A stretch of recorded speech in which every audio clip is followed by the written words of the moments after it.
नमस्ते दोस्तों।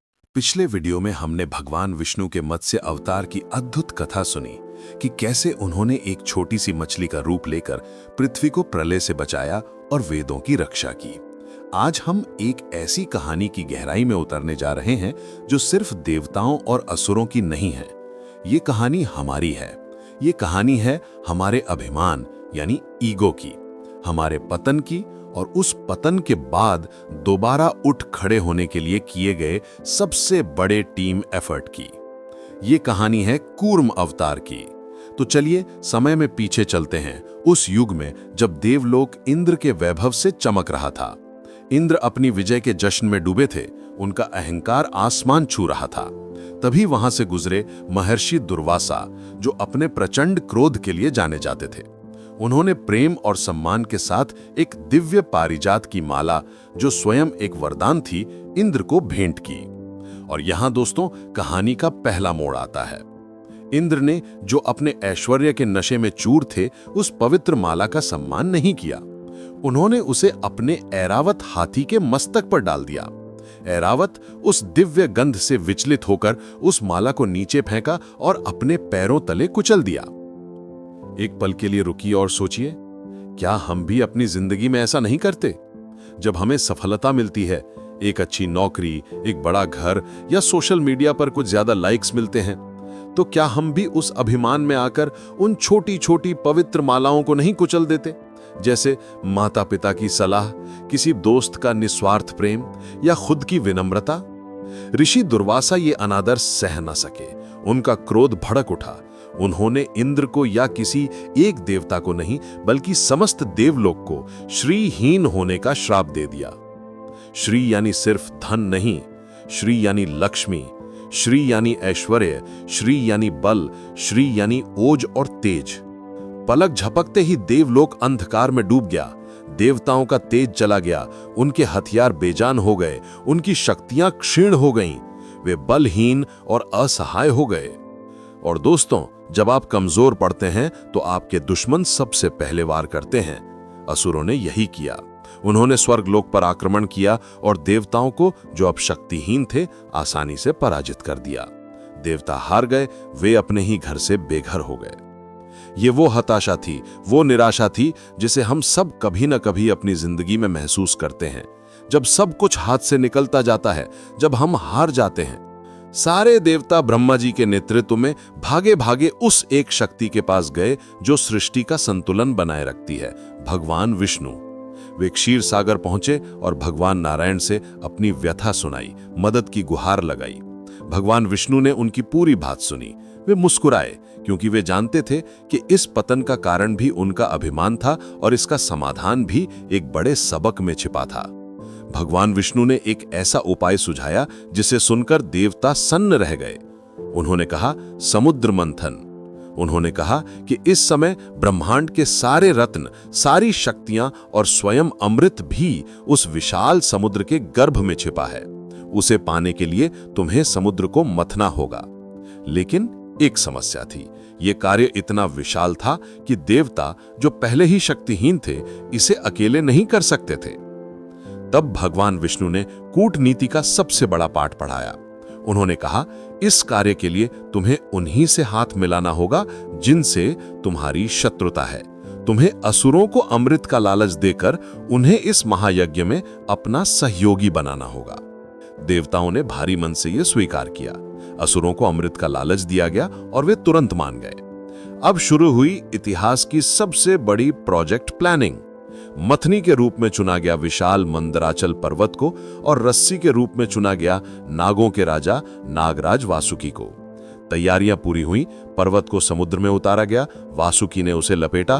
देवता और असुर मंथन के लिए तैयार खड़े थे। लेकिन फिर से एक सरप्राइज। जैसे ही उन्होंने मंथन शुरू करने की कोशिश की, मंदराचल पर्वत, जिसका कोई आधार नहीं था, वो अपने ही भार से समुद्र में डूबने लगा। देवताओं और असुरों के हाथ पांव फूल गए। और तब उस घोर निराशा के अंधकार में भगवान विष्णु ने अपना दूसरा और सबसे अद्भुत रूप धारण किया। उन्होंने एक विशाल कूर्म यानी कछुए का अवतार लिया। वे समुद्र की असीम गहराइयों में उतरे और उस डूबते हुए मंदराचल पर्वत को अपनी विशाल वज्र सी कठोर पीठ पर धारण कर लिया। दोस्तों, ये इस कहानी का सबसे भावुक और सबसे गहरा पल है। भगवान विष्णु ने मंथन नहीं किया, उन्होंने अमृत नहीं निकाला, वे उस पूरी प्रक्रिया के हीरो नहीं बने, वे नींव बने, वे वो सपोर्ट सिस्टम बने जिस पर टिककर देवता और असुर अपना काम कर सके।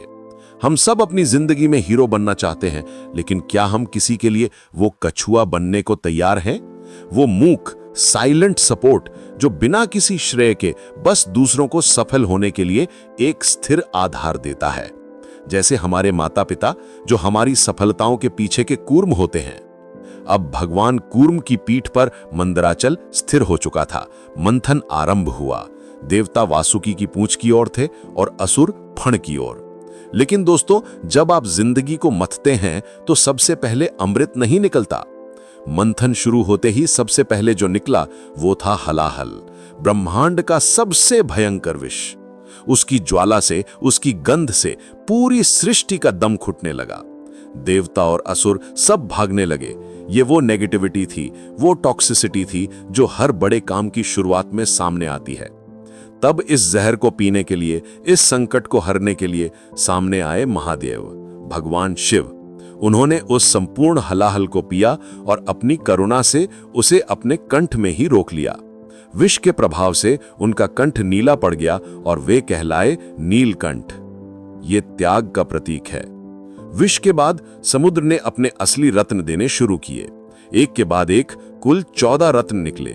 कामधेनु गाय, उच्चैश्रवा घोड़ा, ऐरावत हाथी, कल्प वृक्ष और इन्हीं रत्नों के साथ प्रकट हुई स्वयं देवी लक्ष्मी।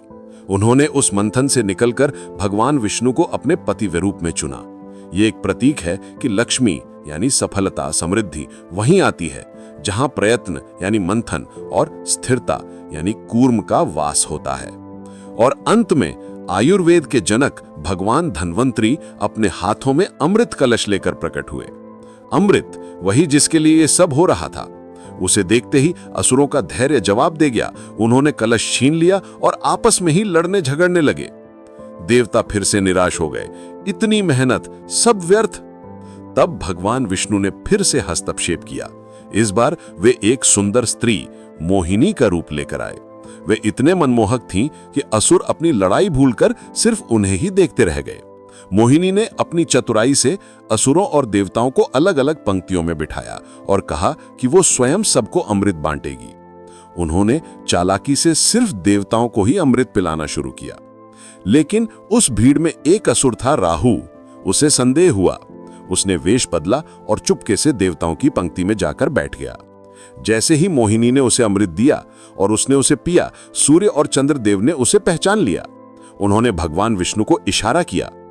भगवान विष्णु तुरंत अपने वास्तविक रूप में आए और अपने सुदर्शन चक्र से राहु का सिर धड़ से अलग कर दिया। लेकिन क्योंकि अमृत उसके कंठ तक पहुंच चुका था, वो मरा नहीं। उसका सिर राहु और धड़ केतु कहलाया। और चूंकि सूर्य और चंद्रमा ने उसकी पहचान उजागर की थी, इसीलिए आज तक राहु और केतु बदला लेने के लिए समय समय पर सूर्य और चंद्रमा को ग्रहण लगाते हैं। इस प्रकार देवताओं ने अमृत पान किया, अपनी खोई हुई शक्तियां और अपना स्वर्गलोक पुनः प्राप्त कर लिया। तो दोस्तों, ये थी कूर्म अवतार की कथा। आइए देखते हैं हमने इस वीडियो में क्या क्या सीखा। अभिमान का पतन, इंद्र का अहंकार ही उनकी बर्बादी का कारण बना। जिंदगी में विनम्रता ही श्री को बनाए रखती है। भगवान विष्णु ने सिखाया कि कभी-कभी हमें अपने सबसे बड़े शत्रुओं के साथ भी मिलकर काम करना पड़ता है एक बड़े लक्ष्य को पाने के लिए। कूर्म अवतार हमें सिखाता है कि हीरो बनने से ज्यादा महत्वपूर्ण है किसी की सफलता का आधार बनना, वो मूक साइलेंट सपोर्ट बनना। हर बड़े काम की शुरुआत में हलाहल यानी नेगेटिविटी फेलियर्स ही निकलते हैं। जो शिव की तरह उसे पीकर धैर्य से आगे बढ़ता है, वही सफल होता है। प्रयास से लक्ष्मी, लक्ष्मी और अमृत दोनों ही मंथन यानी हार्डवर्क और केओस से ही निकलते हैं। वे बैठे बिठाए नहीं मिलते। ये कहानी हमें सिखाती है कि जीवन एक समुद्र मंथन ही है। हम सब अपनी अपनी जिंदगी मथ रहे हैं। और इस मंथन में कभी हमें कूर्म बनकर किसी का सहारा देना पड़ता है तो कभी शिव बनकर जहर पीना पड़ता है। लेकिन दोस्तों, ये मंथन अभी खत्म नहीं हुआ है। देवताओं ने अमृत पी लिया, असुर हार गए, लेकिन एक असुर का क्रोध अभी बाकी था। अगले वीडियो में हम जानेंगे भगवान विष्णु के तीसरे अवतार वराह अवतार की कथा। क्या होता है जब एक शक्तिशाली असुर हिरण्याक्ष पृथ्वी को ही चुरा लेता है और उसे ले जाकर पाताल लोक में उस ब्रह्मांडीय समुद्र में छिपा देता है। पूरी पृथ्वी जलमग्न है, सृष्टि पर फिर से संकट है और इस बार पृथ्वी को बचाने के लिए भगवान विष्णु को एक भयंकर वराह यानी जंगली सूअर का रूप लेना होगा। ये कैसे हुआ, जानने के लिए बने रहें हमारे साथ। धन्यवाद।